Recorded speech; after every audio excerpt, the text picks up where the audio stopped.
kanal YouTube kecintaan kita, kanal YouTube Balai Bahasa. Kali ini kembali dengan program Si Bebe, Siniar Balai Bahasa. Perkenalkan, saya Mahira Mujahidah dan teman saya Nada Deulhak. Ya, kali ini kita akan ngobrol-ngobrol lagi nih Nad, tentang kebipaan. Mungkin sebelumnya kita sudah membahas tentang bahan ajar dan media ajar. Ya, kali ini kita melangkah satu langkah lebih ke depan.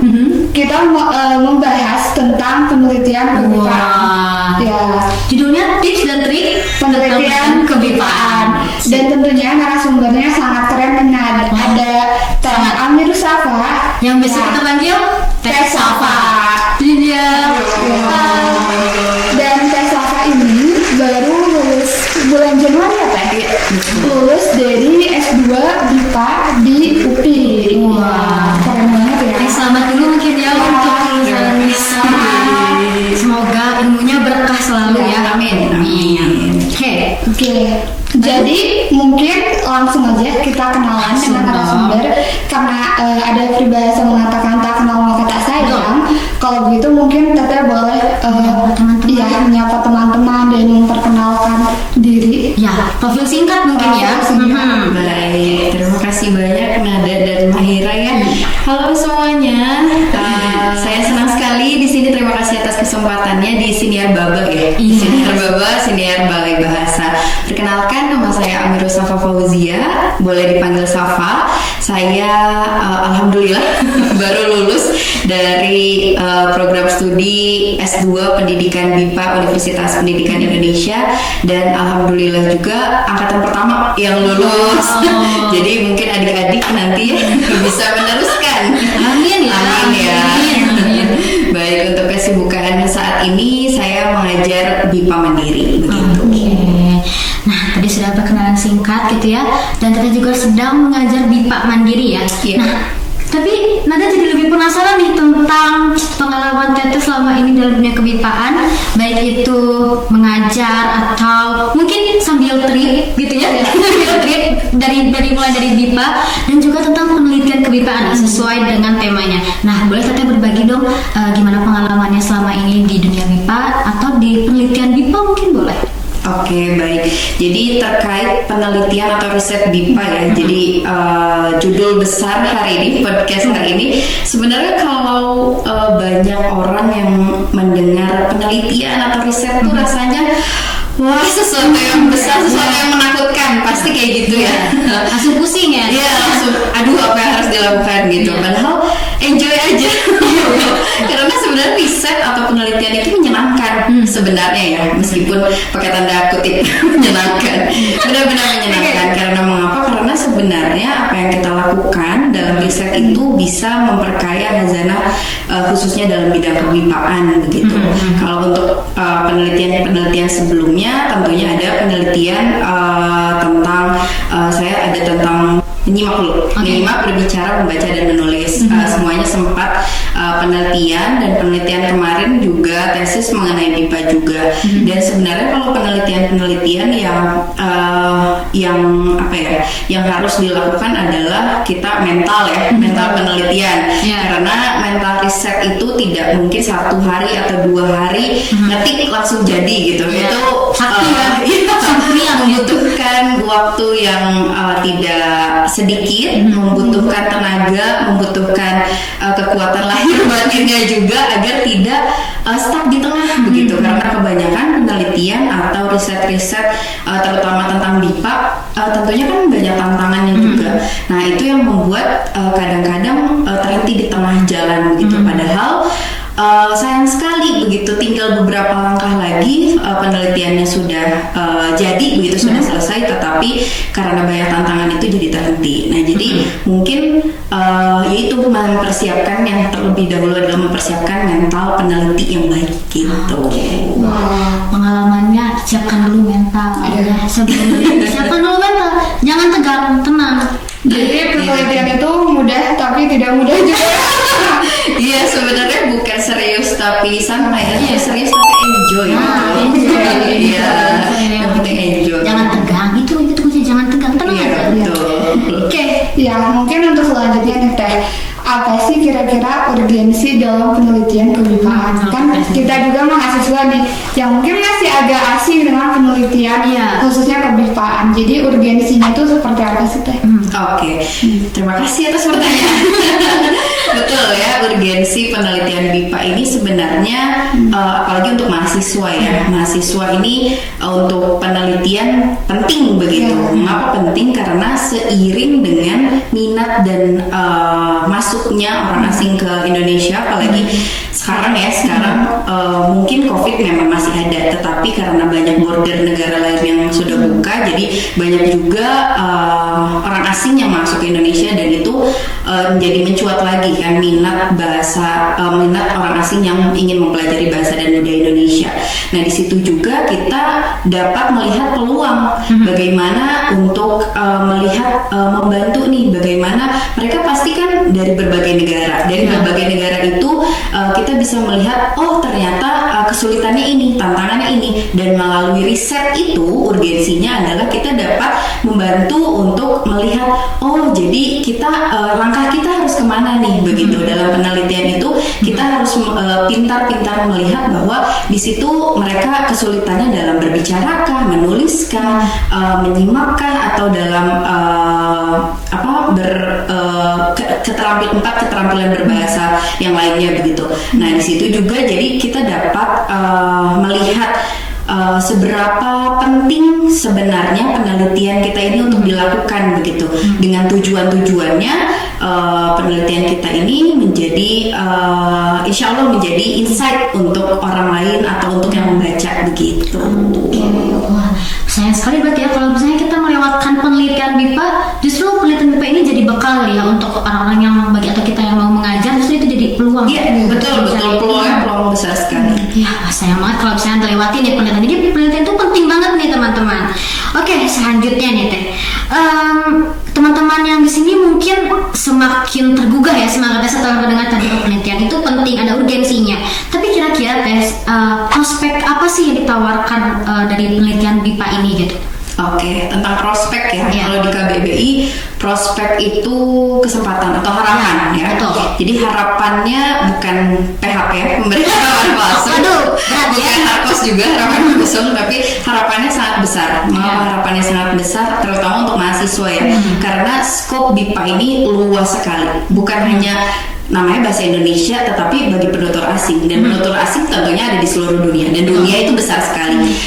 Begitulah prospek yang akan dilihat dari penelitian BIPA gitu. Jadi kalian jangan melihat bukan kalian ya, maksudnya semua orang gitu ya. Di rumah juga ya. Semua orang jangan melihat bahasa Indonesia ini sempit sekali begitu, bahasa Indonesia bagi penutur asing ini. Padahal skopnya luas sekali, di seluruh dunia BIPA ini ada begitu. Nah jadi penelitian ini ketika kita mau di luar negeri, mau di dalam negeri, ketika kita sudah berkenaan dengan BIPA, itu skopnya atau prospeknya besar sekali. Nah pertama karena memang BIPA ini kan di seluruh dunia ya. Nah jadi ketika kita mengajar atau menjadi tutor itu sangat bisa untuk dijadikan penelitian begitu. Karena setiap pembelajar itu memiliki kesulitannya masing-masing gitu ya. Karena mereka dari latar belakang yang berbeda juga, jadi kita harus tahu kesulitannya pembelajar dari negara A misalnya apa, berbeda juga dengan kesulitan negara B dari misalnya cara berbicaranya atau cara menulisnya dengan tata bahasa yang berbeda. Nah jadi hal-hal seperti itu bisa jadi prospek penelitian kita semua begitu, tidak hanya untuk menganalisis kesalahan saja, tetapi tentang metode, tentang model, tentang media dan lain-lain. Nah prospeknya juga seperti misalnya kebaruan itu kan yang namanya penelitian itu kita menyumbangkan ilmu untuk kebaruan BIPA begitu ya. Nah seperti misalnya media pada tahun 1990 BIPA sudah ada, sama dengan 2023 saat ini ya BIPA sudah ada juga. Tetapi apakah medianya sama? Tapi kan kita bisa lihat berbeda begitu. Nah ketika 1990 orang-orang harus harus pergi ke negaranya untuk mengajarkan bahasa Indonesia. Sedangkan sekarang ada murid dari Jerman atau pembelajar dari Swedia atau dari belahan bumi manapun di Antartika sekalipun bisa kita pakai teleconference misalnya Zoom atau Google Meet, dan hal-hal itu yang bisa kita tulis dalam penelitian begitu. Penelitian itu kan terus bergulir dan fresh ya, baru. Nah jadi hal-hal seperti itu yang dibutuhkan dalam penelitian dan riset. Jadi jangan bilang kalau aduh penelitiannya apa ya, kayak sempit banget gitu. Tidak, padahal banyak sekali dari berbagai aspek gitu. Kalau kata anak sekarang itu bilangnya jangan underestimate.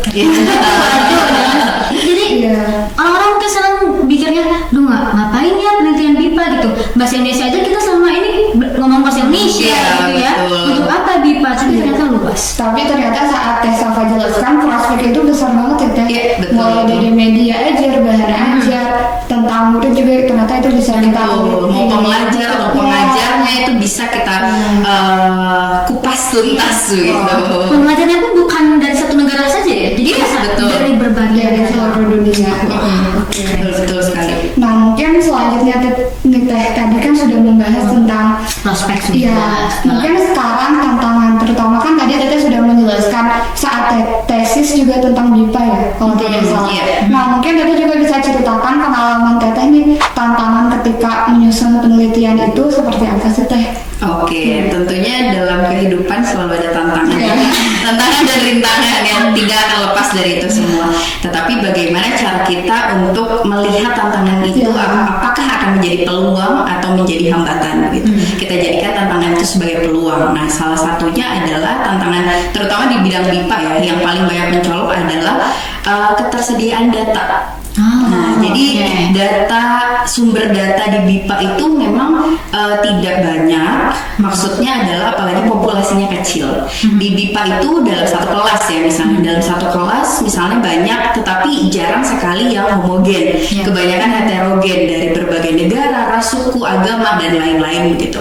Nah di dalam penelitian hal-hal seperti itu, apalagi heterogen itu kan harus sangat detail ya, harus sangat detail untuk melihat keberagaman mereka, melihat peneliti itu harus lebih jeli begitu. Nah itu tantangan luar biasa untuk peneliti. Apalagi ini saya cerita ya, ketika waktu itu saya pernah meneliti mengenai pembelajar BIPA yang berkebutuhan khusus. Sudah pembelajar BIPA dan berkebutuhan khusus pula, mempelajari BIPA saja itu sudah sulit bagi pembelajar asing, apalagi yang berkebutuhan khusus. Itu saya cukup panjang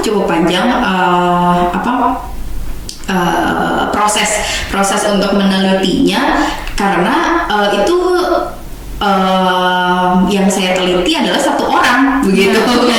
Ya, jadi itu maksudnya adalah banyak keterbatasan dari sumber datanya, tetapi yang intinya bagaimana kita dapat menjadikan batasan atau hambatan itu menjadi peluang yang tadi. Sebenarnya peluangnya besar begitu. Jadi bagaimana kita melihat orang asing yang belajar bahasa Indonesia akan tetapi dengan keterbatasan tertentu itu bisa belajar bahasa Indonesia dengan rentang berapa tahun begitu, dengan bagaimana metode, media dan model yang digunakan selama mengajar anak tersebut atau pengajar tersebut begitu. Nah itu sebuah tantangan yang luar biasa dan salah satu sejarah dalam hidup saya juga, karena selama hidup mengajar BIPA dari berbagai negara baru menemukan satu orang yang berkebutuhan khusus itu.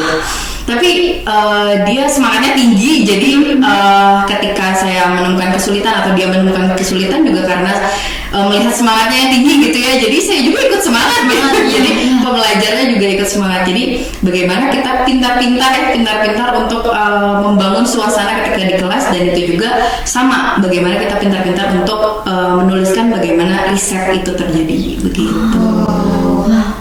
Jadi penasaran ya bagaimana perjalanan penelitian ini. Makanya itu kita masuk ke pertanyaan yang paling ditunggu-tunggu mungkin ya, kayak oke, dari tadi sudah dibahas segala hal macamnya. Pengen coba nih mulai meneliti, tips dan triknya apa? Nah, boleh nih dari Teteh menjelaskan. Mungkin boleh sedikit berbagi saat waktu meneliti apapun itu, misalnya tentang kebipaan. Oke, boleh. Ketika penelitian ya, ketika penelitian atau riset itu sebenarnya disclaimer dulu ya, bisa hanya disclaimer gitu ya. Disclaimer dulu bahwa saya juga masih belajar, saya juga masih banyak menuntut ilmu dan bukan pro gitu ya. Saya bukan berarti yang saya sampaikan ini benar 100%, tidak begitu ya. Karena saya juga masih belajar pada intinya. Nah, jadi sebenarnya sharing aja ya, sharing apa yang sudah dilalui begitu pengalaman. Untuk sebenarnya tidak disebut tips and tricks juga ya.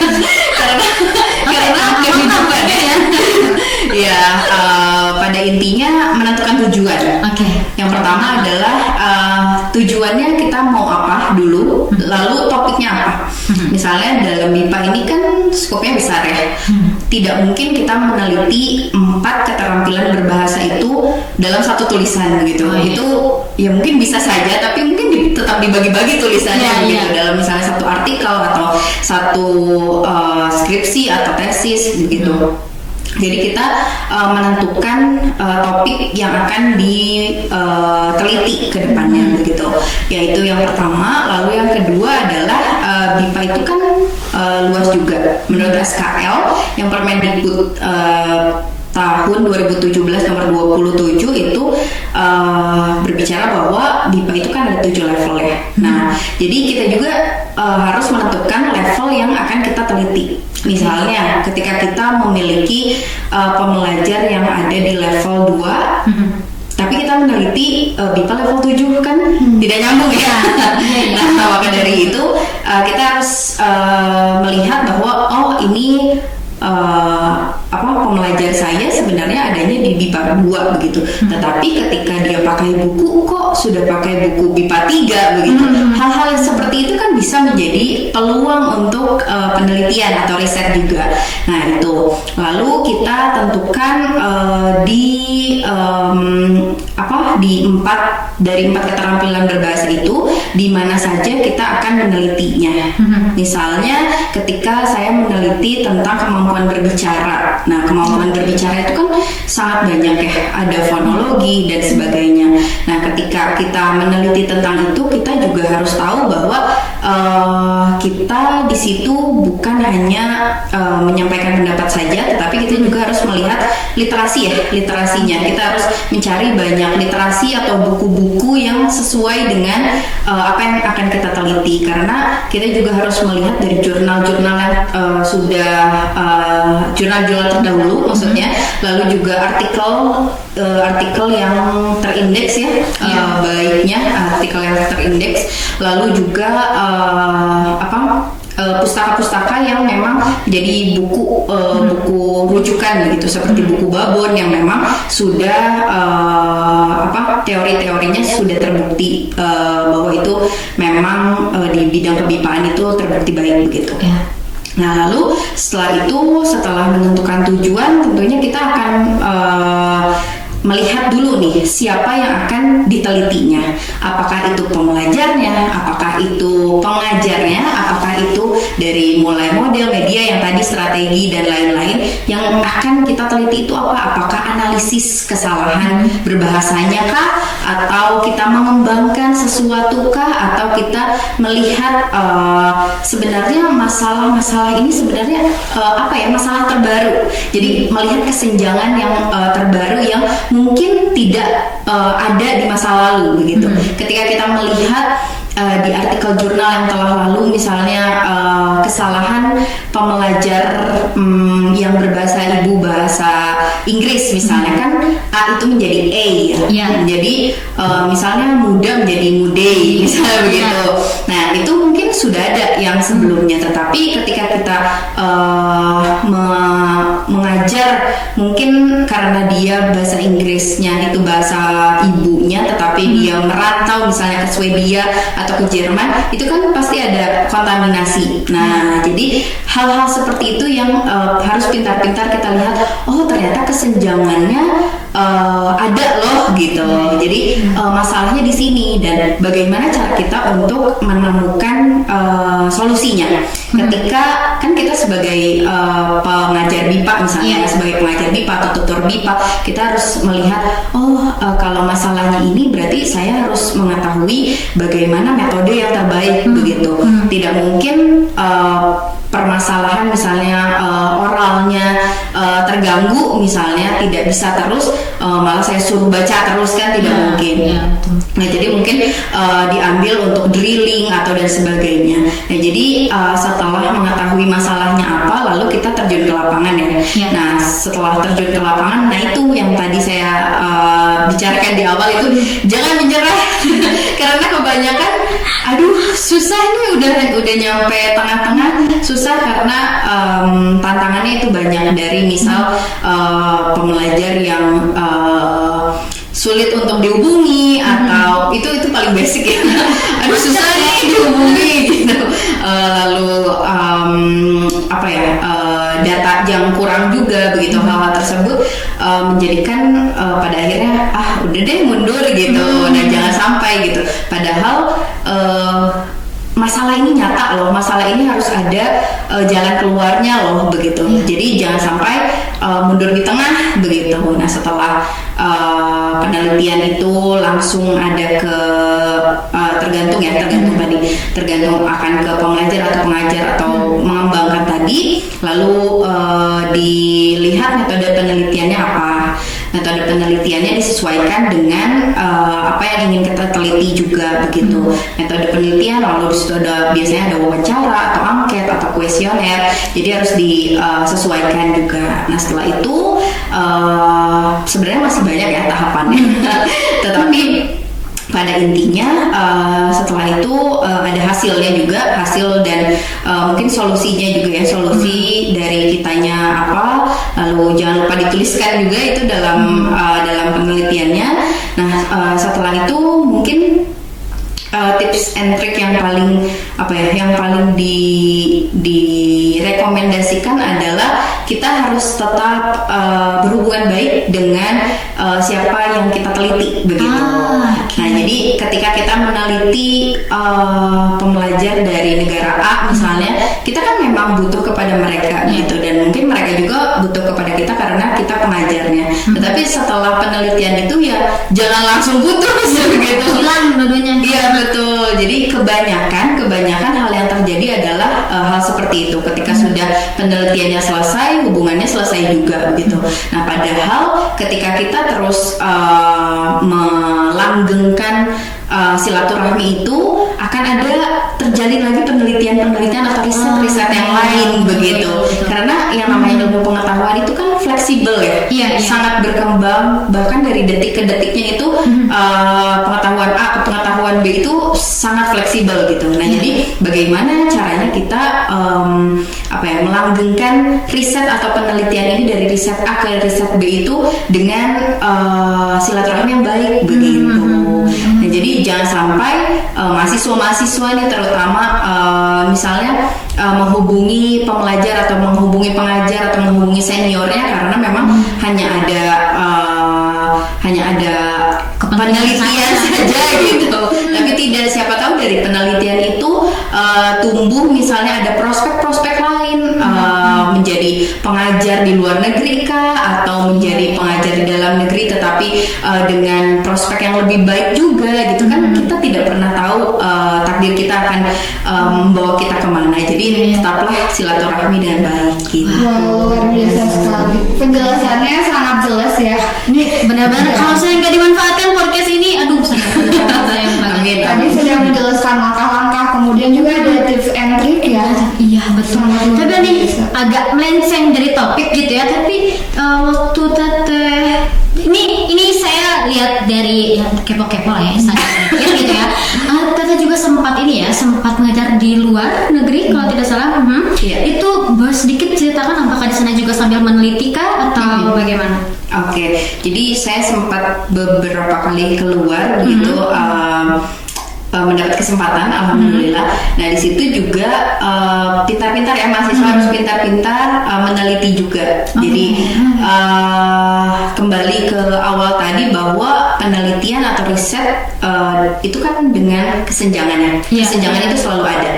Apalagi di luar negeri begitu, dengan language barrier itu kan dengan bahasa Indonesia ke bahasa Inggris atau bahasa Indonesia ke bahasa yang lain begitu di luar bahasa Inggris juga, itu kita harus tahu bahwa kesenjangannya di sebelah sini gitu. Nah, ketika saya di Australia juga sempat beberapa kali menulis, salah satunya adalah analisis kesalahan berbahasa pada tingkat madya. Nah, analisis kesalahan berbahasanya adalah ketika mereka menulis itu kan tata bahasa Indonesia. Lalu juga ketika mereka berbicara, ketika mereka ada tes wawancara. Nah, ketika tes wawancara itu cara bicara mereka ada beberapa yang memang khasnya adalah seperti G, itu kan di Indonesia G, tapi kan G gitu, ya generalisasi menjadi generalisasi, ya seperti itu ya, karena mereka memang sudah bahasa ibunya begitu, tetapi ketika ujian kan tidak melihat ya, ketika ujian atau ketika penilaian itu tidak melihat mau latar belakangnya dari mana, mau G-nya mau dibaca ang atau mau dibaca G juga tidak melihat. Kalau pada bahasa Indonesianya G ya G begitu. Nah, jadi hal-hal seperti itu yang saya teliti juga ketika di Australia, dan juga ada juga di sempat di Thailand juga. Kalau di Thailand lebih tantangannya lebih besar karena di Thailand kebanyakan mereka menggunakannya bahasa pertamanya ya bahasa Thailandnya ya, bahasa Thailandnya, sedangkan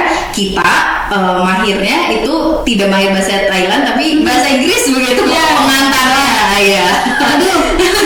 Nah, jadi itu juga salah satu yang itu menarik karena bagaimana keberagaman itu pada akhirnya bisa menyatukan gitu, dan salah satunya bagaimana cara menyatukan adalah dengan riset atau penelitian. Iya begitu. Keren ya. Wah, jadi semangat ayo semangat aja yuk kalau bahasa negeri bisa melanjutkan BIPA ya. Betul. BIPA luar biasa. Jadi saya ingat satu pernyataan mungkin ya. Hapuslah batas bahasamu, jadilah pelaporan unggul kayak gitu. Jadi jangan ada jangan dijadikan permasalahan lah ya. Kita tidak bisa bahasa Thailand, artinya tetap bisa penelitian kok. Tenang. Nah, mungkin tadi Tete udah menjelaskan ya langkah-langkah, kemudian tadi juga berbagi. Saya penasaran nih Teh, mungkin Tete ada rekomendasi baik itu buku ataupun jurnal yang Tete biasa gunakan ketika penelitian BIPA ini. Boleh mungkin share ke kita dan ke teman-teman. Dicatat ya. Oke, boleh banget. Tapi nanti panjang-panjang nanti saya share. Terus mungkin nanti ada di captionnya ya. Di sini ya. Iya. Itu banyak bukunya, buku babon juga, buku-buku yang dari luar negeri juga, dan kita jangan terpaku dengan bahasa Indonesia bagi penutur asing saja untuk teori-teorinya.